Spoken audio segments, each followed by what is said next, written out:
I'm here with my good friend, Joshua Bornfield, who has been our composer in residence all through this year, and he's also been singing with us for several years. We graduated from Peabody about 30 seconds apart from each other, and it's been my great pleasure to be making music with you for a long time, and also to be bringing your music to life, for good or ill, for at least the past 6 years or so. Yeah. And it's just been really wonderful, and I'm so glad that you've been writing music with us this year and singing with us for all this time. It's really a pleasure and an honor, not just to write for a congregation that's so grateful and that's so invested in their music program, but also for a bunch of singers who are wonderful, wonderful musicians and who are great friends that I've had the pleasure of being partnered with. Some of them for the better part of a decade. I think the first time that you and I made music together was 8 years ago. Yeah, something like that. Yeah, it's been a minute, as they say. Yeah. Walking into the composer in residence position, knowing exactly the voices that you're writing for, and knowing the kinds of things that you want to write. So being able to identify what the strengths of the group are, being able to, as you compose, literally hear the piece in the voices of your friends that are so clear and so present to you during the writing process, and then to have it come across when they perform it, suddenly animated, each in their own way, each of them having their own personality that you can't account for, because the person that you're writing for is only the version of themselves that you understand. Which, I mean, that's wonderful. So that when a piece comes to life, what people think about what's going on in the piece is actually what's created there. And that's one of my favorite parts of writing music for groups, that for a long time, about the last 10 years, I've tried to remove my own hand from the piece that comes forward. What I'm interested in doing is writing music that is arresting enough for a performer or for a performing ensemble that they become invested in it and use it as a vessel to tell their story. So it's not really about me, it's about them, which is oxymoronic, because it's all about me. I sit in a room for a while, I pour out my thoughts. What I do is I try to create a blueprint so that the ensemble and the congregation can experience what I'm feeling. That's all. So I want to talk about that a little bit, because in any year there's going to be so many things that we account for and that are unaccounted for. And I know that one of the very impactful things that happened this year, I know for me, was at the end of October, when there was a domestic terrorist attack on the Tree of Life Synagogue. And that occurred on a Saturday, and then immediately the next day we had scheduled here at St. David's to sing Bernstein's Chichester Psalms. Yeah. And I remember feeling extraordinarily grateful that we had that opportunity to share that music and those words, and specifically those words in Hebrew, following that. And at the same time being intensely and deeply angry that that was necessary. Yeah. That emotion that was carried through was even necessary for that to happen. And the number of anti-Semitic acts and attacks that have happened this year, to say nothing of in years past, has been something that has deeply affected me. And I know that coming into this, you and I had talked about the fact that you only wanted to set texts in Hebrew, and that was something I felt very supportive of, but also I was very, very grateful. Sure, yeah, and also, but very excited by, because I know that becomes a way for you to express something that's closer to how you're feeling.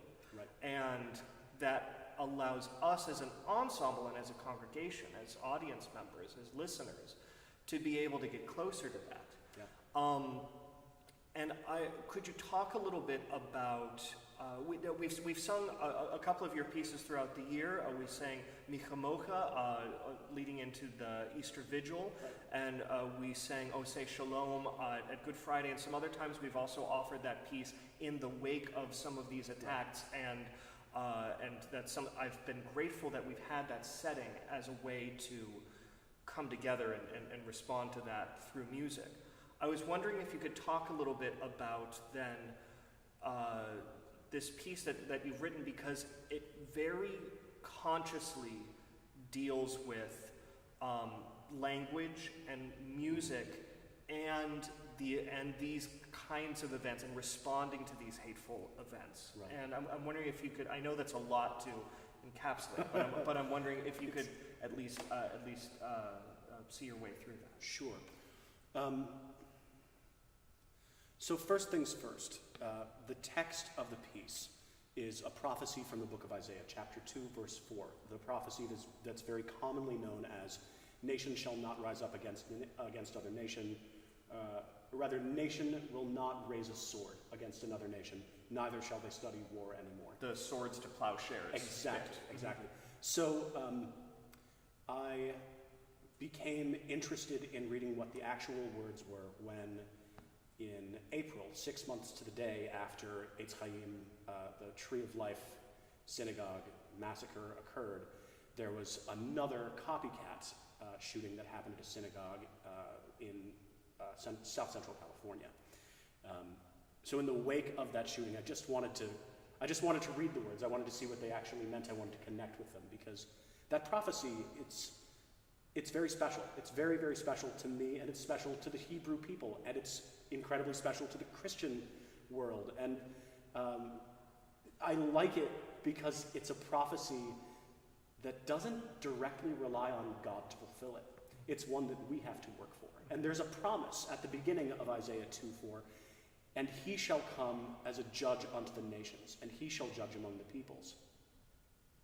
And he will teach them how to spell. That's the next bit. And that's the moment which is commonly translated as, and they shall beat their swords into plowshares. Instead, the Hebrew words connote something much simpler and equally poetic, and for a musician, more deeply connected. The idea to teach them how to spell means that they, as people, will learn how to speak each other's languages. And the following snippet, the last two words of that first line are, and they will sing each other's songs.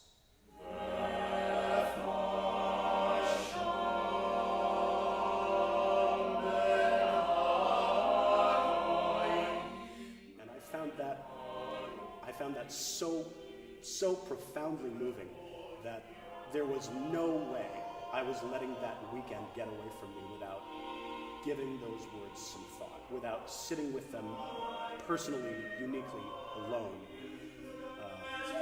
because of how connected it made me feel with the community. To bring it back to Bernstein, the end of the Chichester Psalms has this, one of the most beautiful texts, one of the greatest prayers that we have among the Hebrews. Hinema tov umanayim shevet achim lamiyachad. How good it is that we should be together.